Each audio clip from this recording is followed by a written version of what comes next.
Olha a gente aqui de novo, pessoal, para o quinto bloco de teoria geral de funções. Estamos já na reta final. Acho que esse bloco, no máximo mais um, a gente consegue acabar a teoria, ok? Lembrando que essa é só a parte inicial de funções. Tem aquela parte mais sofisticada de função sobrejetora, injetora, objetora, de paridade também, e de composta e de inversa. Esse bloco eu chamo de funções parte 2. Ok? Esses blocos iniciais formam justamente o capítulo de funções parte 1, que é a parte mais abordada dentro do Enem, ok? Então, sem muita perda de tempo, vamos ao quadro. Análise de gráficos. Para a gente entender bem, eu vou colocar uma função bem legal aqui, o gráfico de uma função cheia de detalhes, com regiões de crescimento, decrescimento, imagem negativa, imagem positiva, enfim. Aqui a gente tem uma função definida em um intervalo real, tanto para domínio quanto para imagem, e vamos estudar todos os detalhes de um gráfico, ok? Muito bem. Para início de conversa, a gente vai discutir sobre a variação. O que é variação? Variação é saber se a função é crescente ou decrescente. Legal? Portanto, inicialmente, a gente vai ver quando a função é crescente. Bom, a análise do gráfico é algo bem intuitivo. A gente tem que pensar da seguinte forma: olha, quando os valores de x vão crescendo, ou seja, vão se deslocando da esquerda para a direita, o que é que está acontecendo com os valores de y? Dá para a gente perceber pelo gráfico. Analisando sempre da esquerda para a direita, nesse trechinho aqui a gente percebe que a função o gráfico está subindo, está crescendo, ou seja, os valores de y estão aumentando. Repare que aqui o valor de y começa em menos 4 e a partir do momento em que os valores de x vão se deslocando para a direita, ou seja, a gente vai considerando valores maiores, o de y também vai crescendo até o valor máximo aqui, 4. Portanto, neste intervalo de menos 5 até... Gente, esse número aqui é um número entre menos 1 e menos 2. É o menos 1,5 ou, se preferir, menos 3 meios. Então, nesse intervalinho aqui, bem como nesse aqui, olha, gente, de 2 até 4, a função é crescente. Portanto, f de x crescente, fechado em menos 5, fechado em menos 3 meios, união com fechado em 2, fechado em 4. Legal? Muito bem. Vamos agora ver quando a função é decrescente. Olha só, gente. Da mesma forma, de uma forma bem intuitiva, a gente consegue perceber que nesse caso a função está decrescendo, tanto nesse intervalo quanto neste intervalo aqui. Legal? Portanto, olha, para efeito de domínio, no domínio de menos 3 meios até 2 e também de 4 até 5, a gente tem a função decrescente. Portanto, menos 3 meios fechado e 2 fechado, união com fechado em 4, fechado em 5. Pessoal, uma coisa que precisa ser dita. Alguém pode, com mais calma, olhando essa situação, perceber algo que aparentemente é contraditório. Poxa, Tiago, esse ponto aqui, por exemplo, o ponto menos 3 meios, 4, este par ordenado. Você está afirmando que ele é ao mesmo tempo crescente e decrescente? Porque você colocou aqui, fechado, no crescente, e também colocou aqui, ó, fechado no decrescente. Então, isso é possível? A função ser crescente e decrescente ao mesmo tempo? Gente, a resposta para essa pergunta é a seguinte: nós não analisamos o crescimento de uma função em apenas um ponto, e sim em um intervalo, ok? Em um determinado ponto, a função tem um valor. Por exemplo, para x igual a menos 3 meios, a função é 4, ou seja, o y é 4.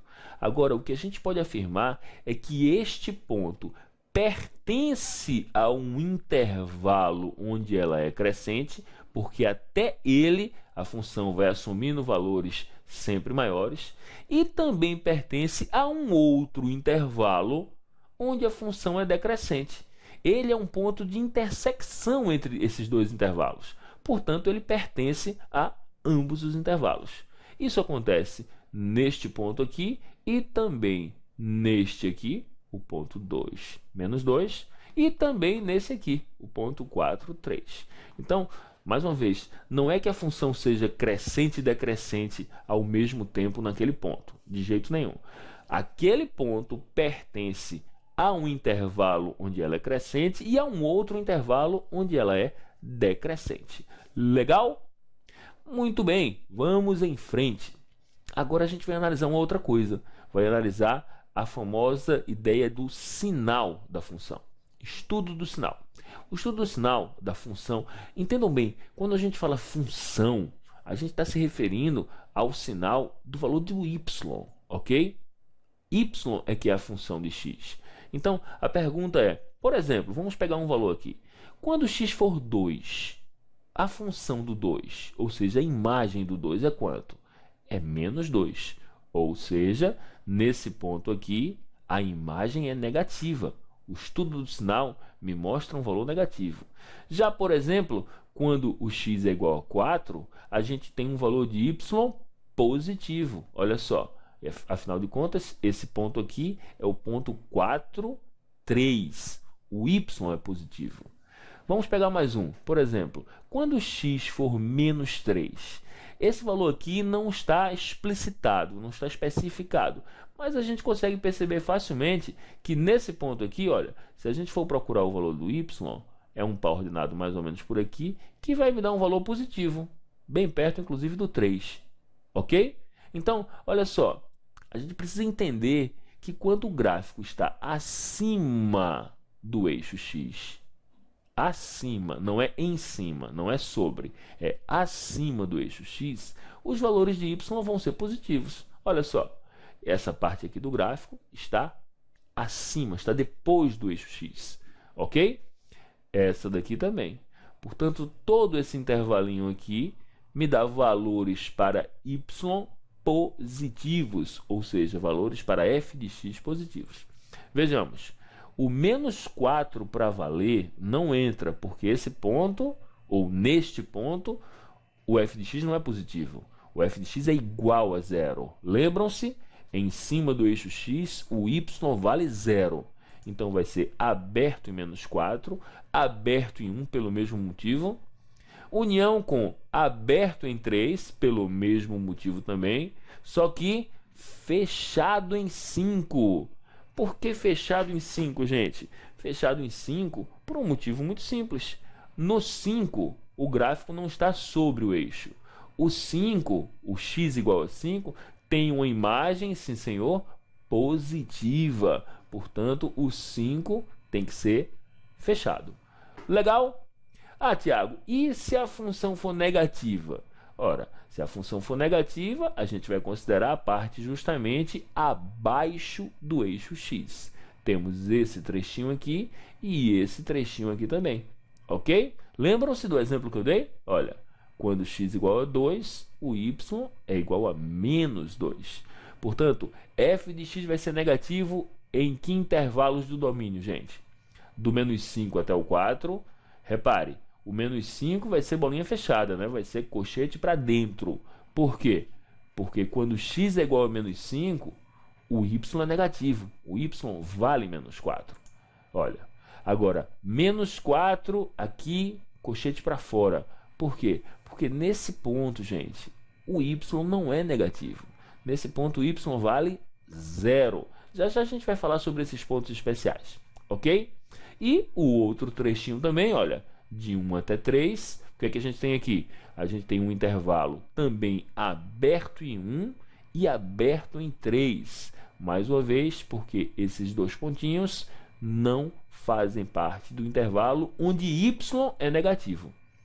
Muito bem, até aqui, legal, tranquilo. Vamos agora falar sobre as famosíssimas raízes. Gente, as raízes de uma função, isso a gente não pode esquecer.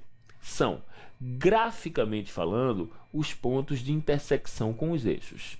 São esses pontinhos aqui, ok? Perdão, os pontos de intersecção com o eixo x.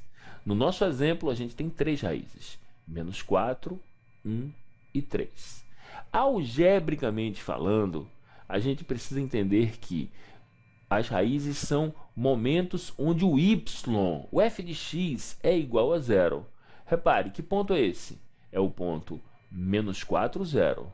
Que ponto é esse aqui? O ponto 1, 0. E, finalmente, esse aqui é o ponto 3, 0. Portanto, as 3 raízes, x igual a menos 4, x igual a 1 ou x igual a 3. Legal? Intersecções com o eixo x. As boas e velhas raízes. Isso a gente não pode esquecer. Ok, gente. Seguindo em frente, olha só. Um ponto importante é a intersecção com o eixo y. Dessa vez a gente está discutindo sobre esse pontinho aqui no nosso exemplo. É bom lembrar que a intersecção com o eixo y tem o x igual a 0. Lembram-se? Em cima do eixo y, o x vale 0. Então, a gente tem aqui o ponto 0 e 3. Ótimo, legal. Já conhecemos as raízes, a intersecção com o eixo y, variação e sinal, tudo sendo analisado no gráfico. Agora, pessoal, a gente vai para uma das partes mais importantes da teoria de função. Olha só, a análise a partir do gráfico do domínio da função. O que é que eu peço para vocês? Tentem imaginar esse gráfico aqui, o gráfico da função, sendo comprimido sobre o eixo x. Ele vai ser, o termo é esse mesmo, comprimido, achatado sobre o eixo x. Quando a gente consegue imaginar isso, a gente consegue, na verdade, ver o domínio da função. Observe a animação. Olha só, o gráfico acaba de ser comprimido sobre o eixo x e ficou ocupando o intervalo fechado em menos 5, aberto em 5. Vou repetir o processo. Olha só. O gráfico é comprimido. A gente tem que imaginar isso para conseguir enxergar o domínio. Portanto, o domínio nesse caso é o intervalo fechado de menos 5 a 5. Legal? E para a gente enxergar o conjunto imagem, a técnica também é muito parecida. Temos que, dessa vez, imaginar o gráfico sendo comprimido, só que em relação ao eixo y. Vamos tentar imaginar esse gráfico sendo comprimido em relação a y. Olha só, gente.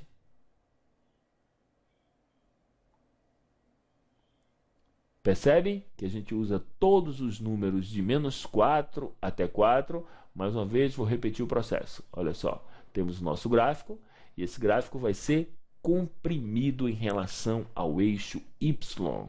Olha aí.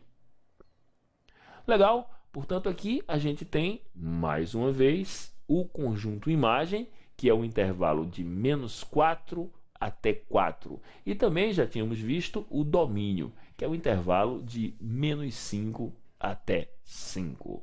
Legal? Ok, gente, infelizmente o tempo do quinto bloco acabou. Muito importante que a gente entenda bem tudo que foi visto, porque o próximo bloco, que provavelmente, quase com certeza, é o bloco de fechamento da parte teórica, ele vai trazer mais as últimas ideias para que a gente possa aí sim partir para os exercícios mais difíceis, aqueles que a gente tem super interesse sobre eles, ok? Muito bem, a gente fica por aqui e já já o sexto bloco. Tchau, tchau.